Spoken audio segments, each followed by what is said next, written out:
ẹ̀yin Èkó. O ṣeun. Ẹ wá bí wọn ṣé wọ́n ti fẹ́ wá sanwó ẹrú tán mú ni. She want plenty gold for she and me. Ẹ̀fọn lóye wọ́n dọ̀rọ̀ ẹ̀rọ mọ́ mi lọ́wọ́.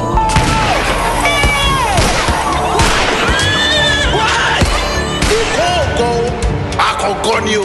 The chief says you are foolish. So is your statement. Èmi kan ní jẹ́ Suya Tinubu.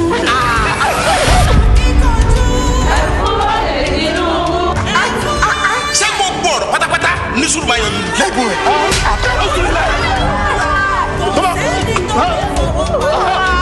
Àwọn olùbíyà Èkó.